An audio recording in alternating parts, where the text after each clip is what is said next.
Hello everyone. Good evening, salam and namaste. Thank you for joining us today. This is Sudipta Biswas along with Abhirup Guha.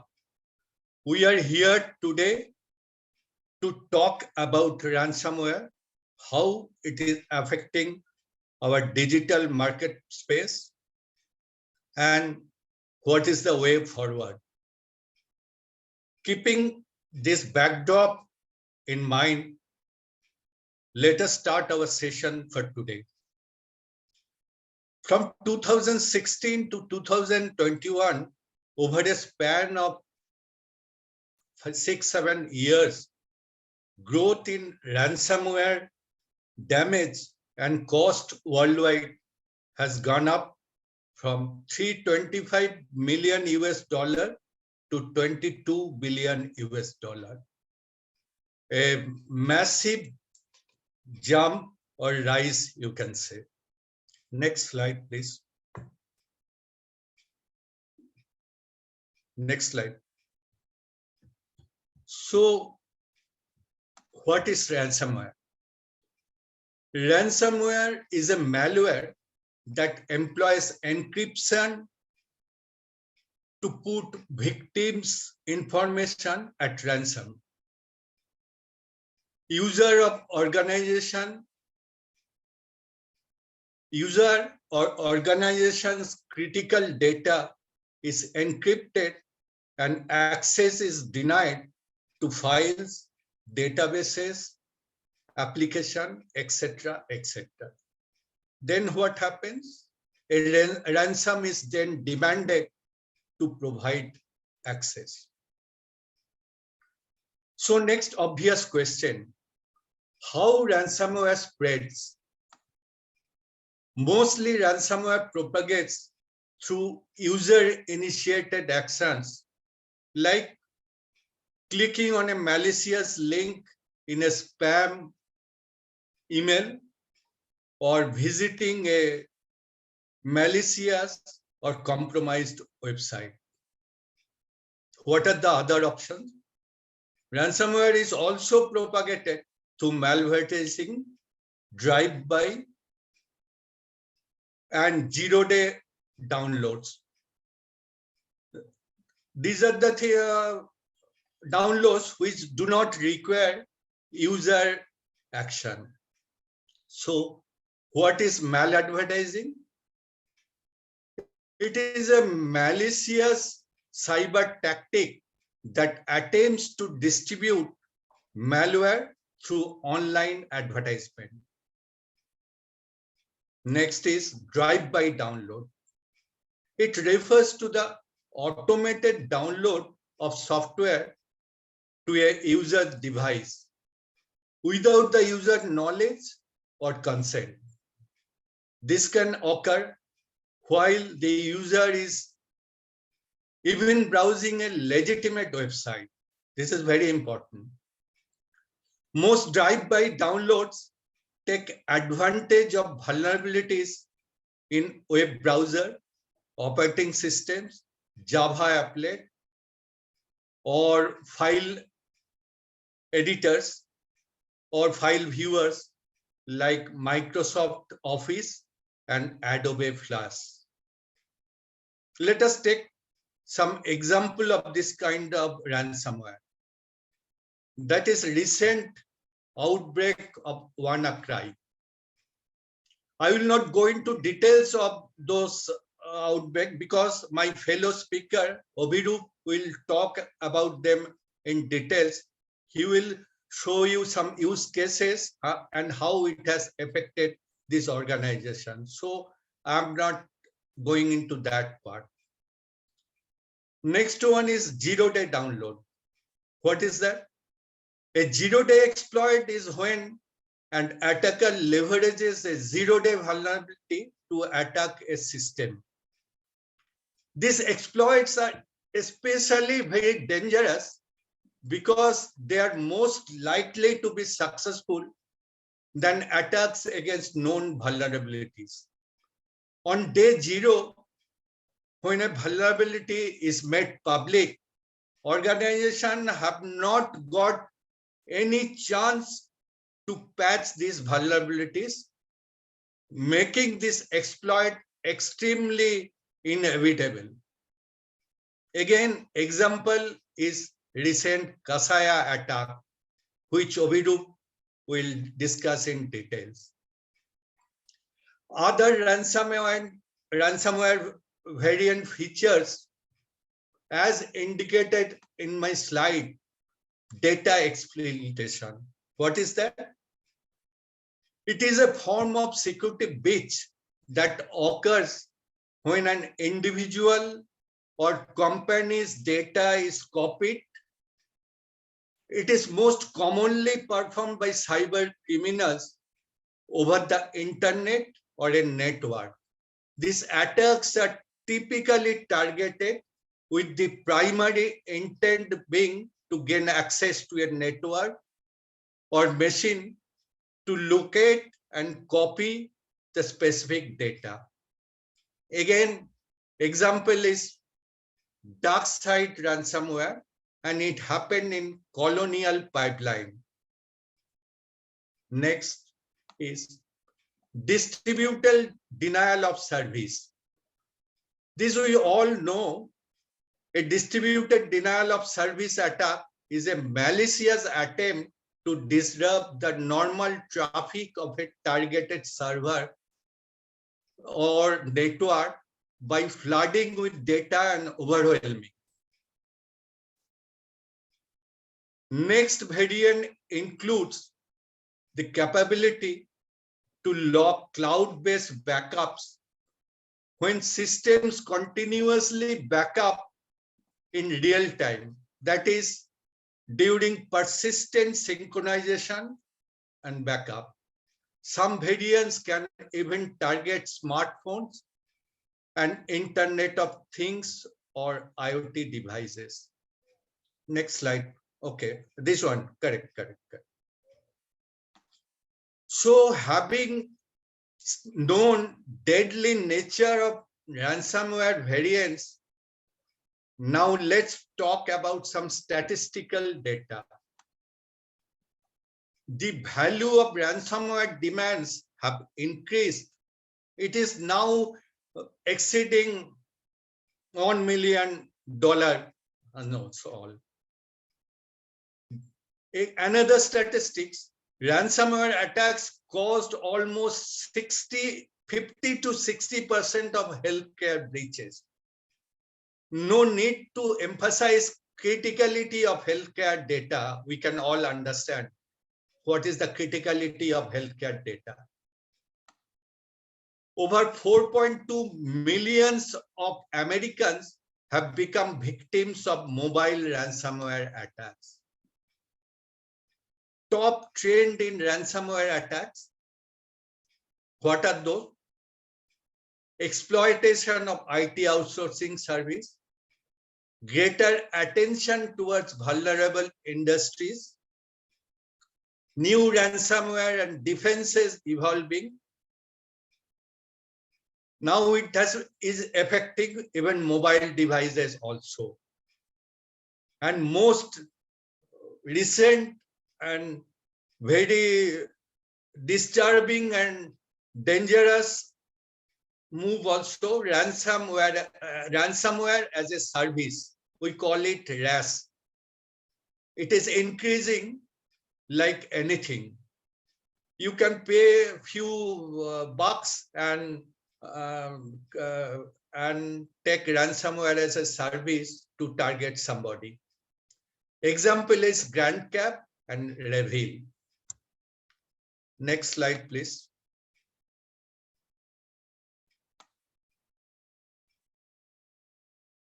Now, few more insights.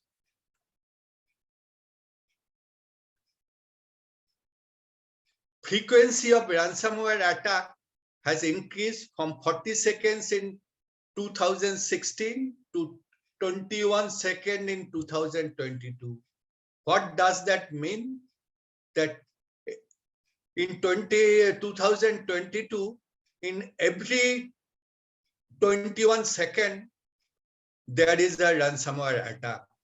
You can understand its severity and how this digital market space is getting affected and how organizations are getting affected. Again, another statistics, top 10 ransomware affected country. Very unfortunate to say that India is at topper in the list. You can see from the that chart. So hope now you have got an idea how ransomware is affecting our business. So I'm stopping at this point of time for the time being. So it is time now for me to stop and hand over to Abhirup, who will talk on few aspects like ransomware. It is not only encryption. As per popular understanding, people think that it is encryption only, but it is not only encryption, it is data stealer also. Then demystification, and final and foremost things, what is the way out, what we should do. So we'll talk about that advanced solution also. So with this, I'm stopping here for the time being and giving the stage to Abhirup. Abhirup, now it's your turn, please. Sure, Sudipta. Hi, everyone. This is Abhirup Guha. So I know you heard a lot of things about me in the introduction slide. Trust me, I'm just an R&D guy working with malwares and ransomware for over 15 years now. It started as a passion and now I'm here. So let's continue. Please, next slide. Yes. So whenever we talk about ransomware, Sudipta already mentioned, the first image comes to our brain that it will come to our system and it will encrypt our data. And that's it. That was the scenario previously. Previously means till the year maybe 2012 or 2013. That was the scenario. After that, the scenario started changing a little. Previously, if you are not paying the ransom, you won't get the data back, and that's it. So the only threat was not having your data back. But the issue is that you are having backups, so you don't care about your data and you will be getting a backup. Maybe there was a gap like 1 day or 2 day or 5 days of data loss, but the holistic view of the data remains okay because you're having backups. But now ransomwares are not only ransomwares, they are data stealers. That means when they are encrypted, first they will be stealing your data, GBs and TBs of data, and then it will encrypt your system. So if you are not paying up, they will threaten you that they will expose your data to the internet for free, most of the time for free. So you have to pay for decryption of your data.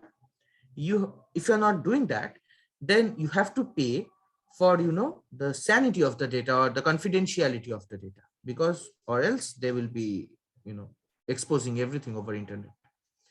We saw this happening with even big fours. I am not taking any names, but even big fours fall for this. The biggest security company, security vendors, hardware and software vendors, they fall for this attack. So now let's understand a couple of very prominent variants of these kind of data stealers. The first one was CryptoLocker. I know some of you will argue with me that CryptoLockers is a dead game now. Yes, it is not, but partially you all are correct.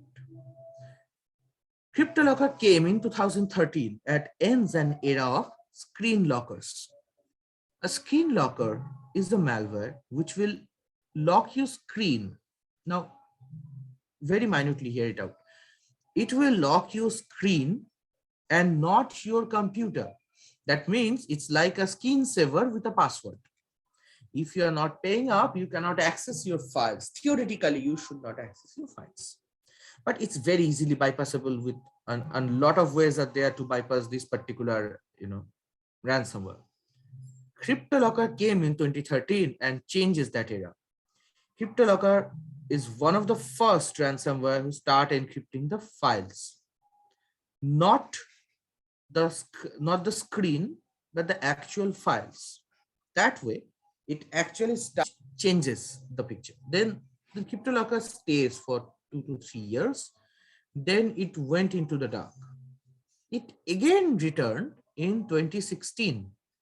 And now it's combined with a tool called Zeus botnet. Now I wanna check something. Any of you heard about Zeus botnet? If you have heard about it, in the chat, just drop one line. What is the purpose or what is the activity of Zeus botnet? Why it's being used? You're having 30 seconds. Anybody, if you heard about this particular tool and without doing Googling, okay.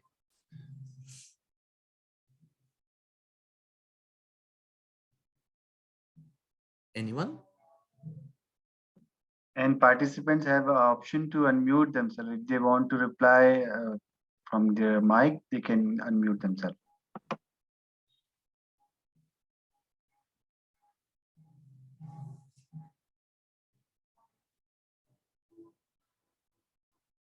Okay, let me tell you.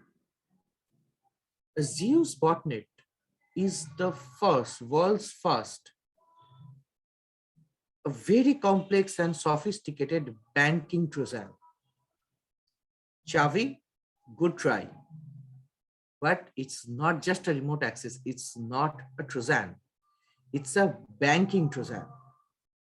That means if it's there in your Windows, Mac, Linux, iOS, or Android, yeah, it supports everything. It can not only steal your credential and banking details, it can literally go inside the banking account when you are transferring money. While you are doing that, it can actually do a man-in-the-middle attack and change the beneficiary details on the go and put its own beneficiary details. So for the bank, it will look like you are sending the money. You cannot prove that a hacker sitting inside your device, logged in inside your bank and did a transaction. Zeus is the most deadly financial Trojan till date. The price of a Zeus botnet is like sometimes even over $20,000 for one single virus.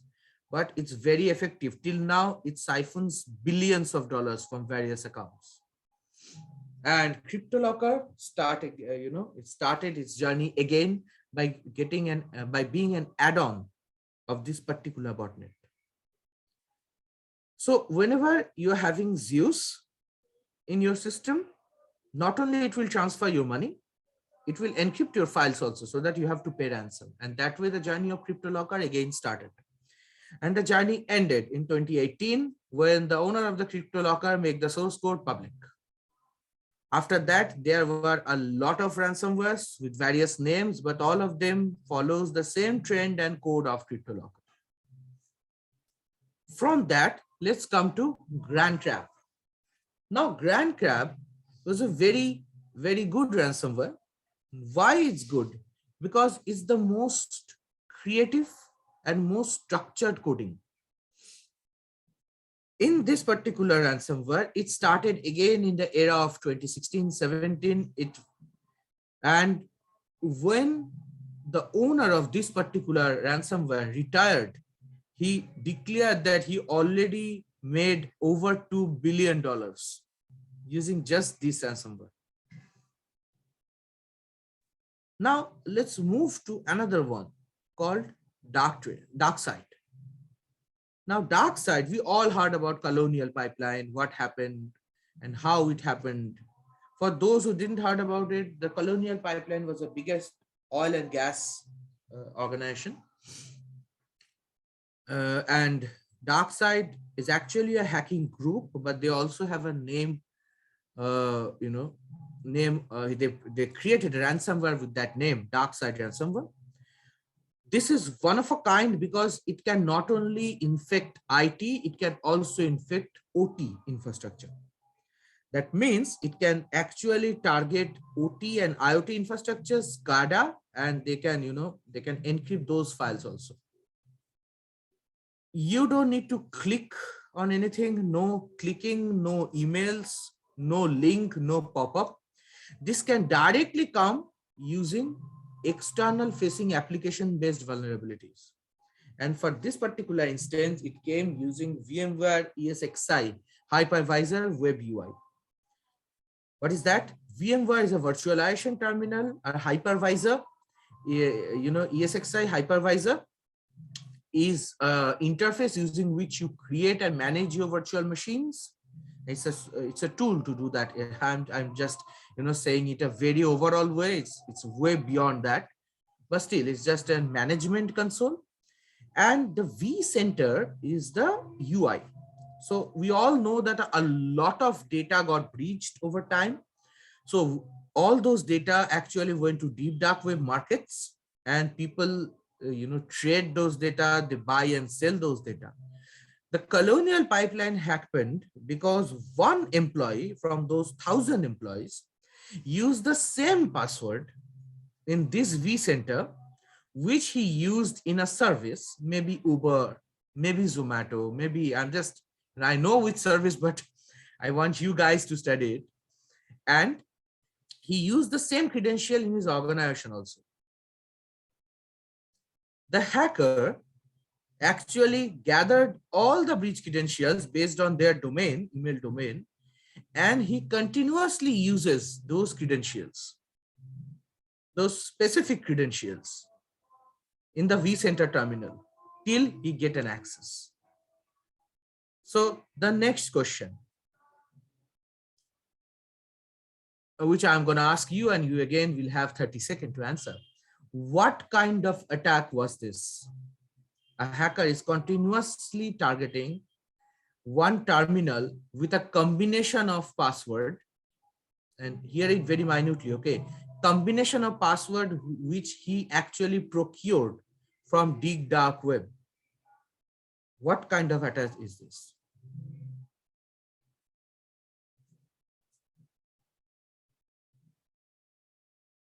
Shibabuddin, right?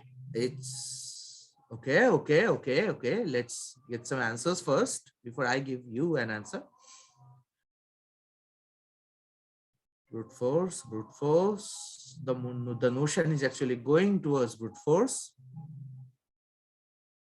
Anything else? Anyone wants to say something else?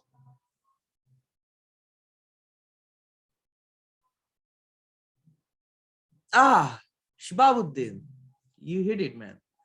Password spray or credential stuffing. That's the attack. Now let me tell you why it's not brute force and why it's not pass the hash. Though I love your answer, Chavi, right? Chavi Goswami. Please forgive me if I am pronouncing it wrong. So why it's not brute force? When you talk about brute force, you talk about random passwords. Passwords which may or may not human words, which you actually create based on the computation. We call it word list. But when we talk about password spray or credential stuffing attack, we are using actual credential breached from other different sources. But they are not random generated, they are actual credentials. That's the primary differentiator. When we steal a hash from a system using a Trojan, and we use that hash as a password without knowing the actual text password, that is called pass the hash. Clear, everyone? Let's continue. A networker is a very old ransomware. Why I mention it here? Because networker is the only one who shows us that without any user intervention, a malware can move from one machine to another. What we called this kind of attack when a malware actually moves from one machine to another? Any guesses? Without any user intervention.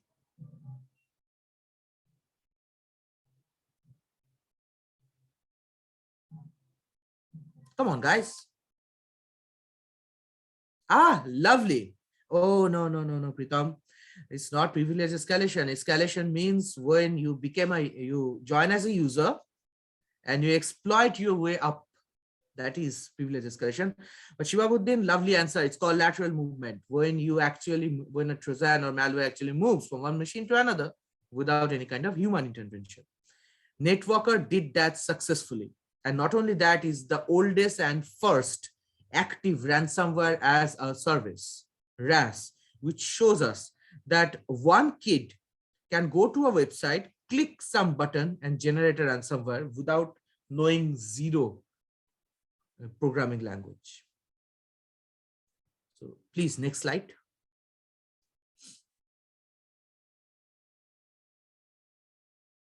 Now, while we talk about so many ransomwares and their history, let's understand something.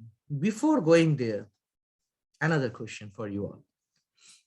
You are having a standard security solution in your computer. It can be a next-gen firewall, next-gen antivirus, a user behavior analysis tool, an EDR, IDR, IPS, you name it. You can have that in your computer. You have your email security. You are protected by a corporate firewall. Do you think you can still be affected with a ransomware? Think, then answer. Because if you're going to answer yes, I'm going to ask why. And if you answer no, I'm still going to ask why. So think and answer.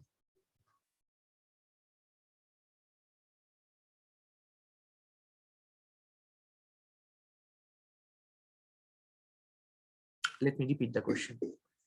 If you are having best security controls, good antivirus, good firewall in your laptop or desktop, and you are also having email security, do you think still you are vulnerable to ransomware attack?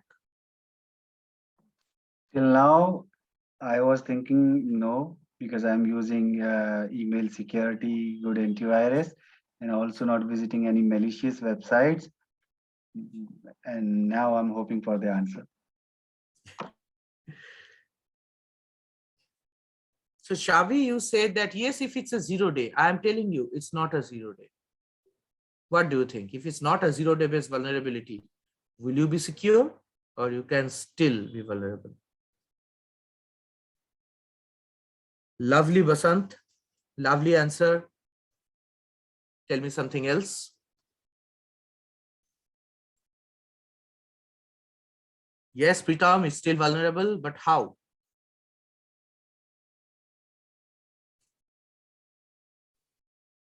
Sir, Pritam here. Mm-hmm. Sir, my thinking is that since the internet is still on that system, so there is every possibility to enter that system anyhow and affect it. So I think that's still vulnerable.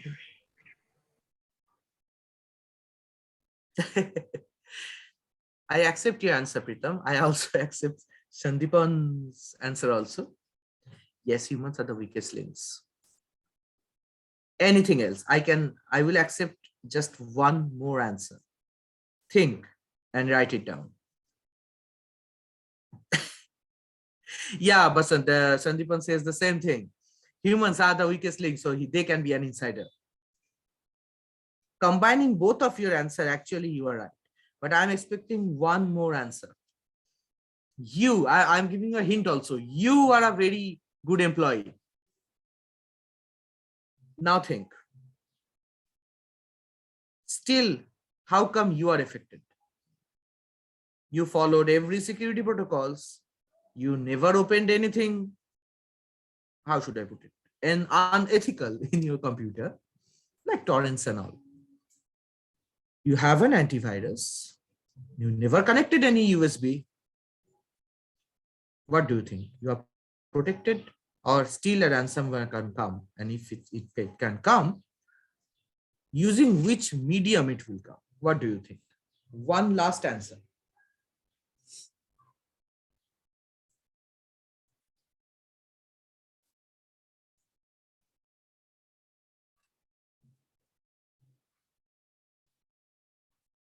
Okay.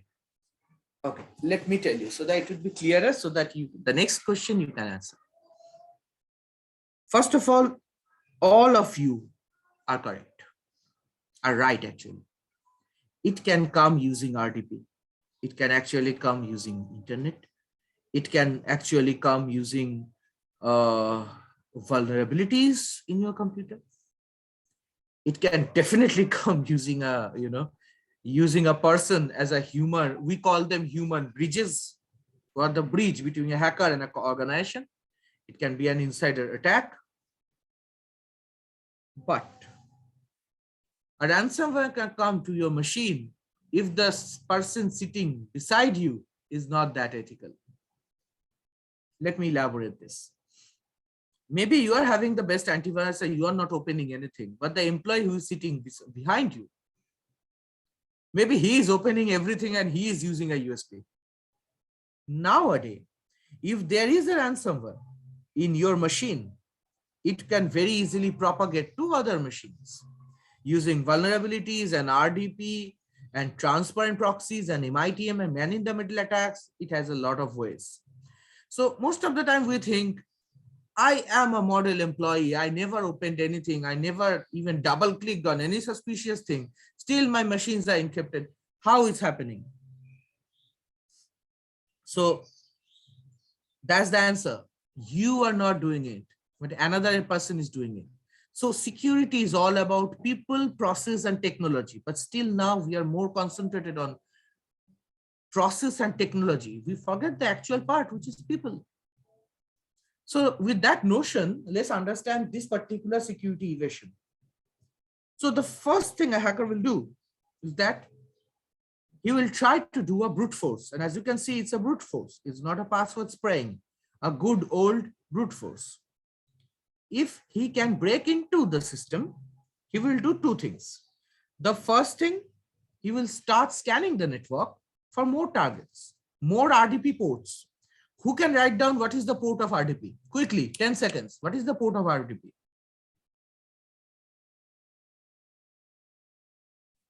Lovely, Shavi. 3389.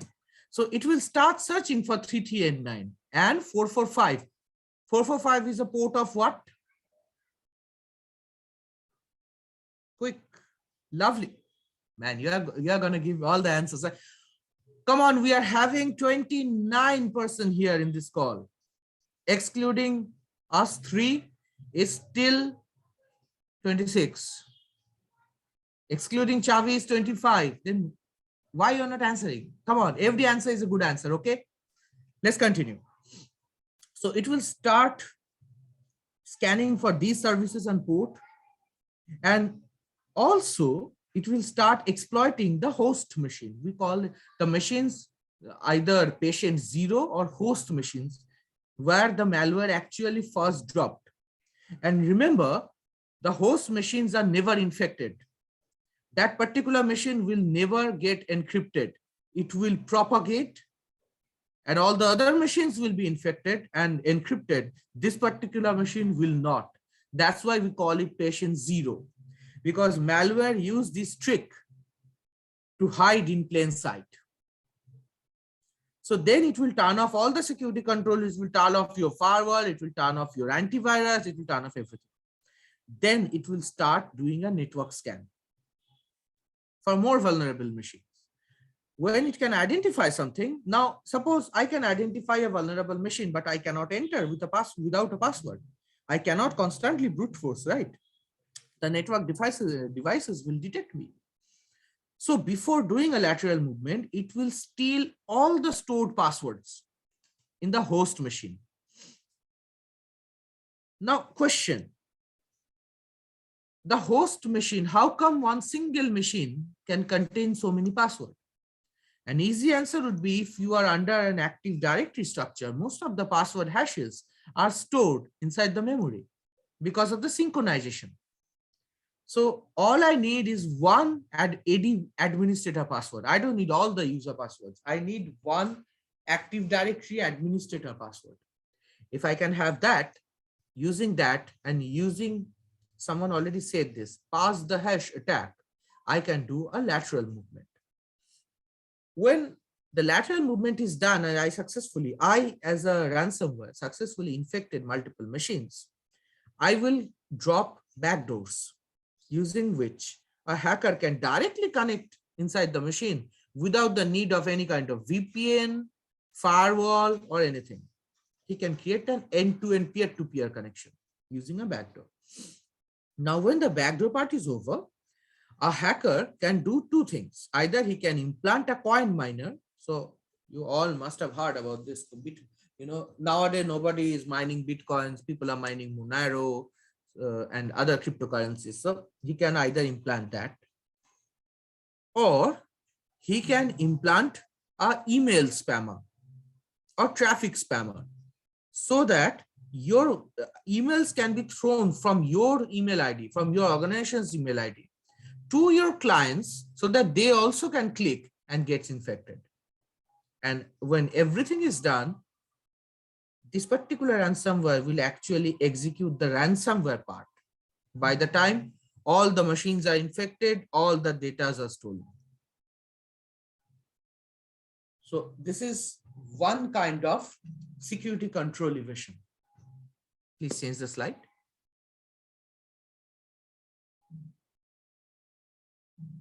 Now let's come to the second kind of evasion.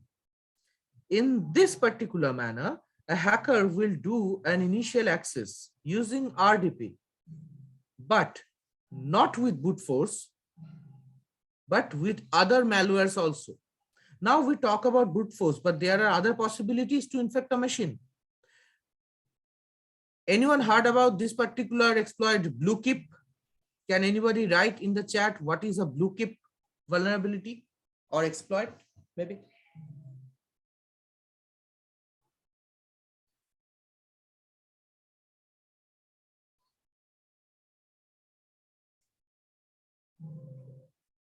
No, I am having only one user here. Either sleeping or not typing. Yes, you are right. An RDP service exploiter, a vulnerability is called BlueKip. A very, very notorious vulnerability is being used by over 15 ransomware families, using which you don't need to log in. You can directly exploit an RDP and you can go inside the system. When you are inside, the WMI event subscription, which is a part of PowerShell or Windows management interface, they can use all these existing controls available in Windows to exploit further, and even to create a C2, which is command and control, over a port 443. Why 443? Because 443s are encrypted with a certificate. Hackers are now giving their own certificates so that firewall cannot detect their command. So they can create a CNC. Now, there are a couple of tools. I hope that all of you heard about it because they are very common. Lasagne and Mimikatz are the most common credential stealers, using which you can steal credentials from the system's own memory. So they use these kind of tools to steal all the credentials out from the machine. Using this, they will do a privilege escalation and become an administrator. When that's done, they will use various techniques like Quinsta, LDAP, and AD queries to identify more users. They will use SMB enumeration to identify more hashes and shares. Combining all that, they will do a CNC. They will disable all the security protocols, and they will rest are same.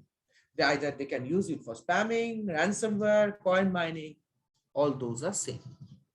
So it's a different way to come inside a machine and use that machine for all kinds of, malicious activities. Next slide, please.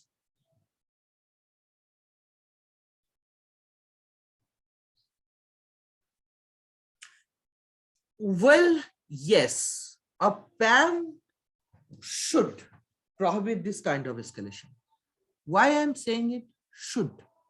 Because if you are doing something using a third-party application, understand it very well.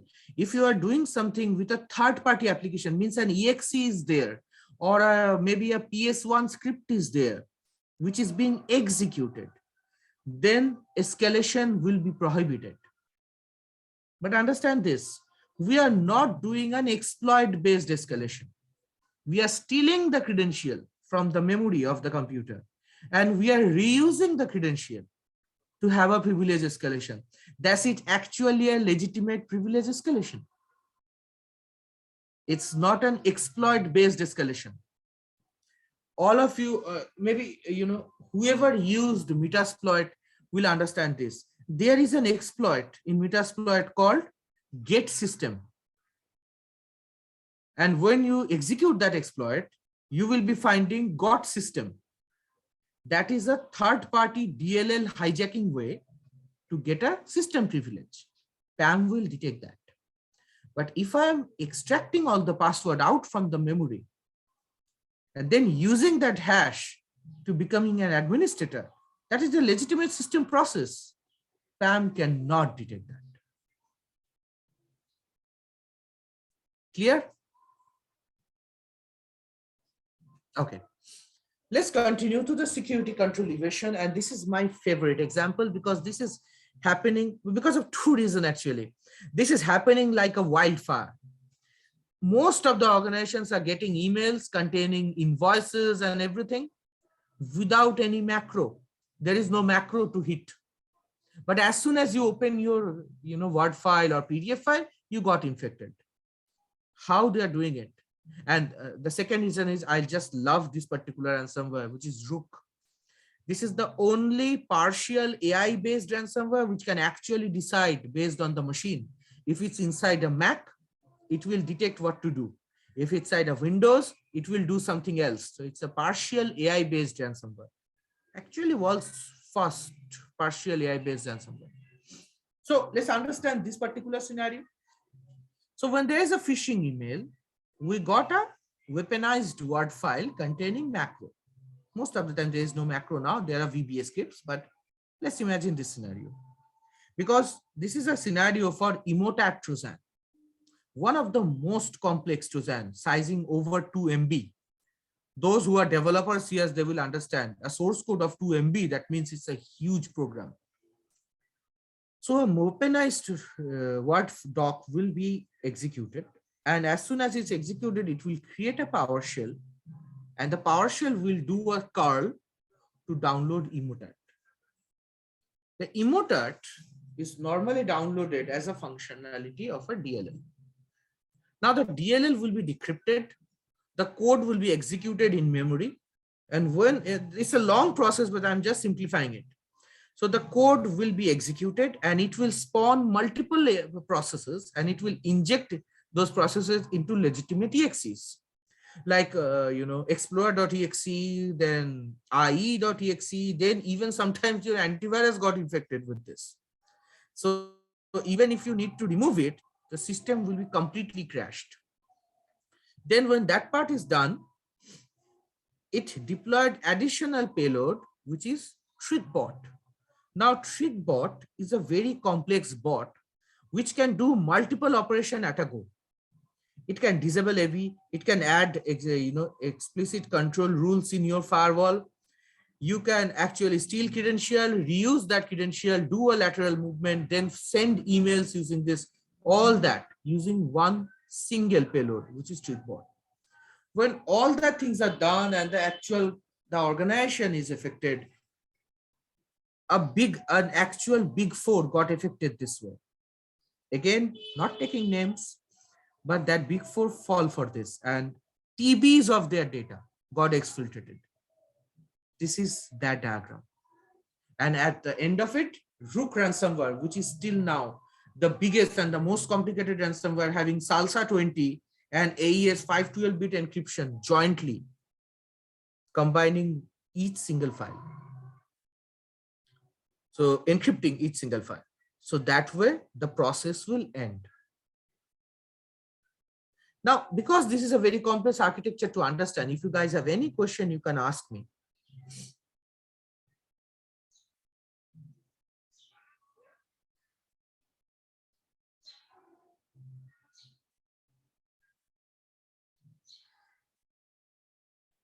Okay, you can ask me at the end also. So please, next slide.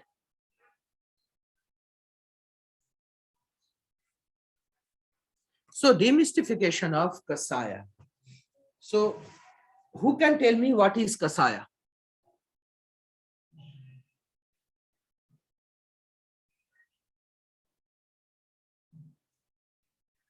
Anyone heard about this attack?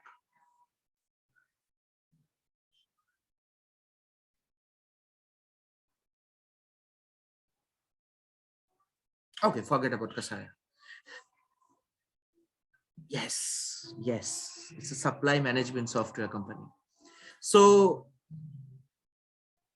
what kind of attack was this? Imagine this scenario. You are completely secure, but suddenly one of your vendor got attacked, and that attack came to you using their software in your infrastructure while you being perfectly secure. What kind of attack would that be?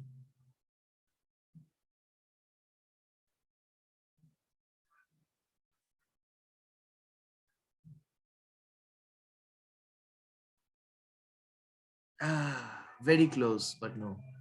It is a 0-day. It can be a 0-day, but there is a particular term for this kind of attack.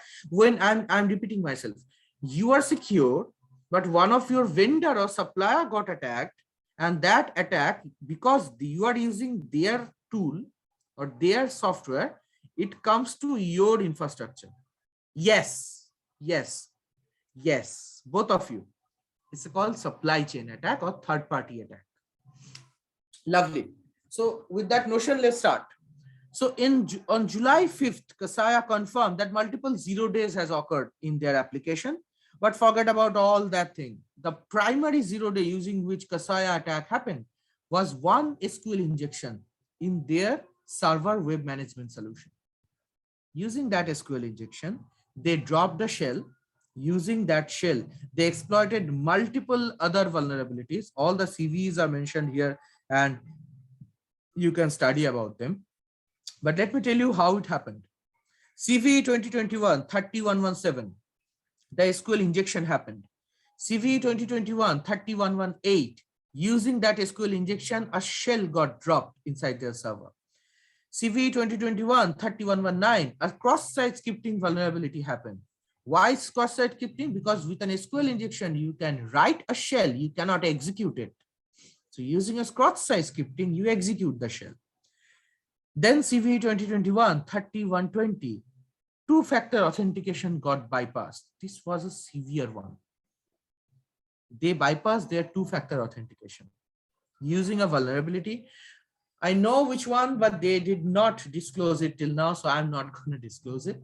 But if you study a little deeper, you will understand what vulnerability was that. I'm just giving you a hint. It's a CGI-based vulnerability. Rest, you need to study. And at last, CVE 2021-3121, a local file inclusion vulnerability. That means the shell is there in the server, they executed it, and then they uploaded the actual malware in the server. And then what happened? The malware was binded, because by that time they got administrative privilege to that server, the central server of Kasaya. They binded the malware in a patch and pushed that patch as a legitimate update. All the vendors who use Kasaya tool, all of them received the patch, executed it knowing that it's a legitimate patch, and they all got affected. That's how Kasaya happened. And after it's happened, because of its 0-day, which I think, who told that? Yeah, Hima already said, because it's a 0-day, by that time, the malwares were not, the antivirus solution, they don't understand what is this. So by the time they react, it's a very, very crafty ransomware. They disabled all the security solutions. from the machine, and most of the files got encrypted. Just one last pointer, the malware didn't came in a form of exe, it came in a form of DLL, so that it can execute and decrypt itself inside the memory. It does not need a hard disk. Next slide, please.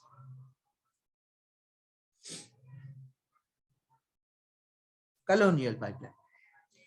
Well, we already discussed this. So as you can see, the colonial pipeline happened because of a single compromise, single password compromise. And after that, what was the issue? The single vulnerable password used in the VPN, and the VPN did not have any kind of two-factor authentication. We have a thinking right now called zero trust. I think Colonial was operating on 50% of trust. So if you're having a password, you are trustworthy, but that was not the scenario here. So that particular logical flaw got exploited, and using that, dark side, the group as well as the ransomware enters inside the machine. When it's inside, as you can see, it uses SALSA 20. SALSA 20 is a very fast encryption, and it can encrypt GBs of data within a couple of minutes.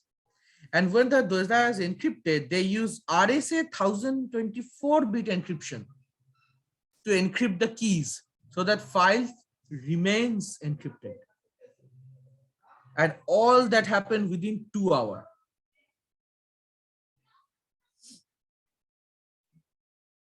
After that, there are multiple protocols which got affected.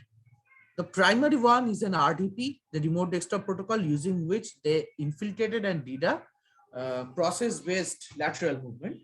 And then within a couple of hours, the entire infrastructure, even the pipeline got encrypted, and all the transferring of oil and gas, they got halted. And the pressure was so much that literally the entire pipeline got reviewed for any kind of cracks. What are the tools which got used? PowerShell was used for the reconnaissance and persistence, Metasploit for reconnaissance, Mimikatz for password reconnaissance and capturing, Bloodhound, one of my favorite tool for reconnaissance for process-based exploitation, and Cobalt Strike for installation of dark side. It uses a beaconing technique, which is very good.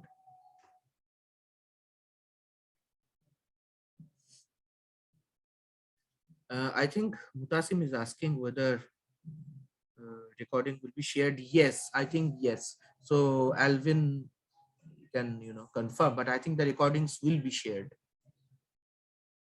And thank you so much for joining. Okay, please change the slide.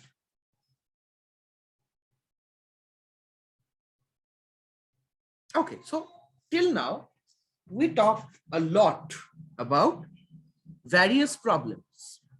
Now, I think by the time you must be thinking that, Abhirup, if you are saying that all our security controls are, bypassable, and there is nothing called security, then what's the point of sitting here in a Saturday afternoon and listening to you? Because you are saying everything is already, destroyed. Then what's the point? Let me tell you, it's not like that. There are still processes using which you can detect yourself. You can detect, your existing controls, whether they are applicable to, they are hardened such a way that ransomware cannot affect you. Then this is for organizational structure. This is not for personal structure. So the first one is an anti-ransomware readiness audit. So first of all, these two solutions are patent pending, and you and even big fours do not offer this because it's patent pending. So it's actually our invention. So the first one is an anti-ransomware readiness. This is a summation of red team and penetration testing, such a way that you can actually detect or acid test your infrastructure, that how much protected they are and how much protected they will be when at the time of ransomware intrusion. Because we know that our antiviruses are there, but are they capable enough or configured enough to stop an actual ransomware attack? That's the question. As this particular solution or service will answer this question based on various quadrants. This is completely in line with MITRE attack framework, which is a red teaming international standard, and using which we can quantify that, okay, if a ransomware will hit your organization, when A, B, C, D, E, you are standing at C. You need to at least go to the level B to be more protected from any kind of these advanced ransomwares, to stop these advanced ransomwares. So that is a service using which you can quantify your security. Now let's go to the next one, which is AR quantum. Abhirup, I think at this Yes. point of time, I will stop you and ask a question. Definitely, Sudipta. Tell me. You are telling that anti-ransomware readiness audit will prevent organization from being attacked. So as we can understand that it's a mixture of penetration testing, red teaming, and all that stuff. So kindly tell me, big multinational organization, you are talking about Big Four, or in other organization also, all these people are guided by the compliance by regulatory bodies and other bodies, where they need to, NBFC, Reserve Bank has, RBI has got guidelines, NBFC has got guidelines that they need to do quarterly VAPT, quarterly VA, and annual PT. So they are doing that. But even with that, we can understand many of the organizations are getting attacked by ransomware. So how you can claim that this anti-ransomware readiness audit will prevent them from getting ransomware, attacked by ransomware? Lovely question as usual, Sudipta. Very thorough. Okay, let me answer that. So whenever we are doing a penetration testing, we are guided and bound by NIST standards. Those critical high, medium, lows, we are bound by that structure. And all the business leaders and security personnel here in this call will agree with me that whenever we are bounded by that structure, that means whenever we submit our report to the management, the first thing they will do is that they will omit all the lows, sometimes all the mediums also, and they will only concentrate on critical and high.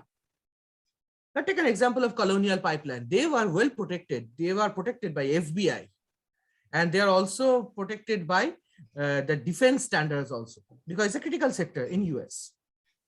Then how come they got affected? Because they concentrated on critical and high and medium maybe, but they forgot the low part. The low part was credential reuse. It's a policy which stops you from reusing the same credential which is already breached. They forgot to check that. Just like Atlantis, if Atlantis is a city, Atlantis got destroyed because of, I think, one night's of misfortune. Correct me if I'm wrong. Plato said that. Well, because of one night's of misfortune, Atlantis got destroyed. Because of one single compromised password, Colonial Pipeline happened. So why our service is a little different? We are not doing a penetration testing. We are not bounded by any kind of NIST critical high, medium, low. We will be, it's like a surgical strike. We will be assessing your infrastructure based on all those exploits till now and will be used by ransomware vectors. We will be only concentrating on RCE, remote code execution, and nothing else. The breach assessment will be done. RCEs will be tested. Advanced ransomware-based phishing will be tested to identify your weak links in the human resource loop. And based on that, we will quantify you so that maybe you will be hacked with a Trojan, but you won't be hacked with a ransomware. Correct, correct. Thank you, Shubhra. So let's continue with the next one. AR Quantum is another patent pending product of ours, using which what we do. AR Quantum is a solution which is entirely working on behavior-based model. This is the only tool, and that's why it's patent pending. It's the only tool. It does not need any kind of internet connectivity to work, zero internet connectivity, zero update. And still it can detect, and it will detect all the even zero-day ransomwares based on a technique which we invented called RBA, ransomware behavior analysis. It's not a UBA, user behavior analysis. It's not a PBA, process behavior analysis. It's an RBA, ransomware behavior analysis, using which we use a technique or an engine which is entirely running on host-based honeypotting technique, using which whenever a ransomware enters your machine, promptly, it will detect that vulnerability, it will detect that ransomware even before it starts encrypting. It will kill that from the entire memory. It will dump the process of that solution of that ransomware so that you can decode that dump of the memory and get all the private key out of it. And I can really claim that using this tool, after I create this tool, I tested it with Colonial Pipeline DarkSide.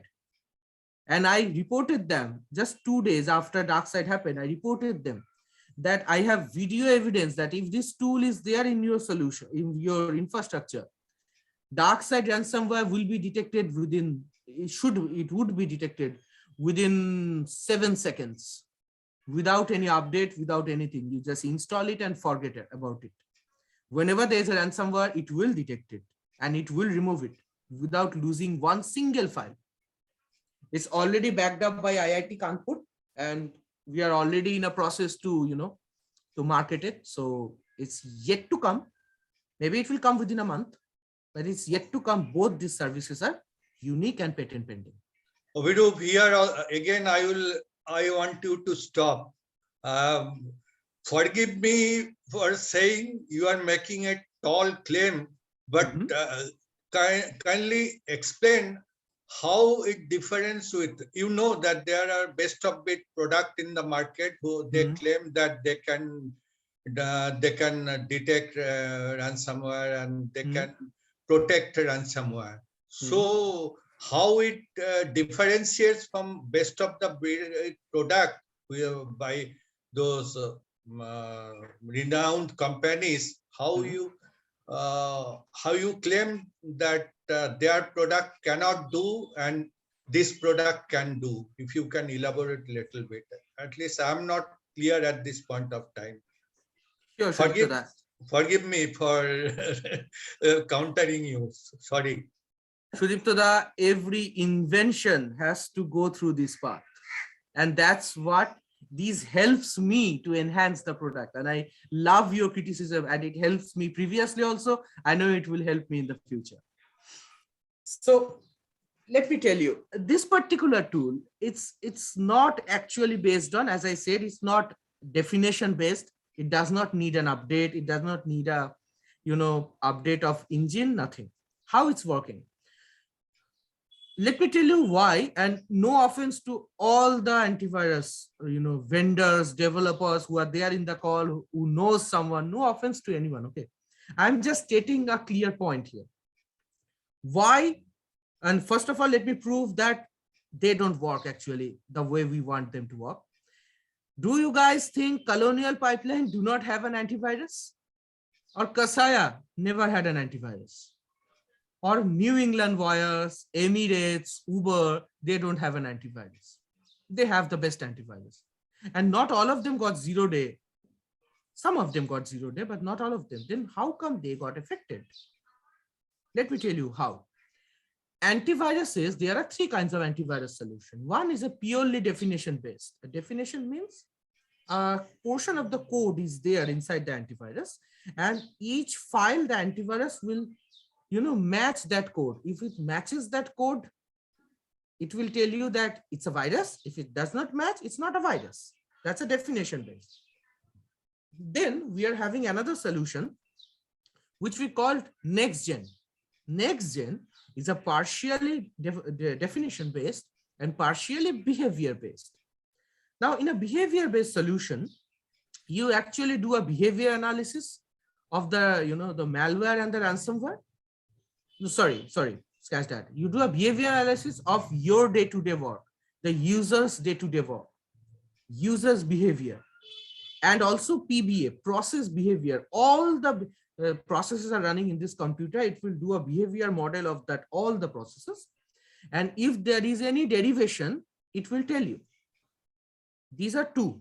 And the third one is entirely behavior-based and process-based. The perfect example is Darktrace, entirely behavior-based. There is no internet connectivity required. It's entirely behavior-based. Let me tell you why all these solutions are failing. If it's a definition-based, then it take me personally 10 minutes to make one detected virus undetected. Just a couple of days ago, I was testing with WannaCry, and it literally took me 15 minutes to make an WannaCry instance undetected by any antivirus, for research purposes, of course. So that's how you can bypass the first solution, which is behavior definition based. The second one, it became a little tricky. The behavior model actually do a behavior quantification of you as a user entirely. The flaw is that when a tool is actually doing your, as a user, behavior analysis, human can do a lot of things which they don't do all day. Now today, for the last 2 months, I'm logging at 6 a.m. and I'm disconnecting my computer at maybe 6 p.m. Suddenly my office hours shifted and I start logging at 5 a.m. and I start disconnecting at 5 p.m. The tool will detect me and it will shout that there is an anomaly.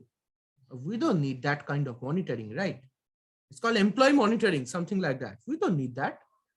But while doing that, it's actually wasting a lot of time. By the time a malware can come and infect you.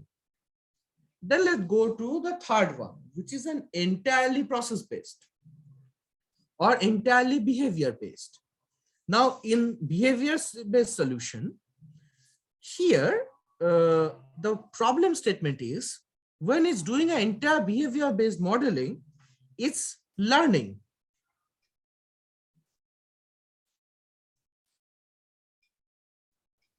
Well, that's completely fine. And you can contact me anytime. The details will be shared to you. Thanks, Basant.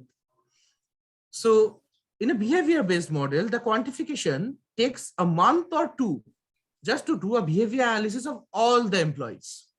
It's tough to do. It's hugely costly and it's time wasting also. My tool does not do all that.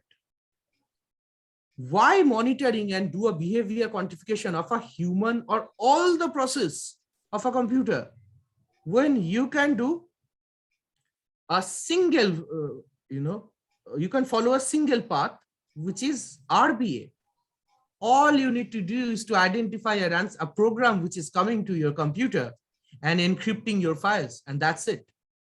We created an engine with a patent pending algorithm, which can detect that. Which can detect that particular way, the way ransomware encrypts files.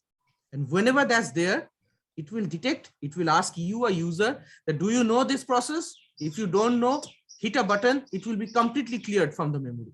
And Sudipta, that's how my tool is more effective, fast, and effective again.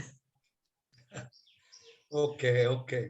So I accept your point. You have explained it nicely. Thank you. You have explained it nicely. So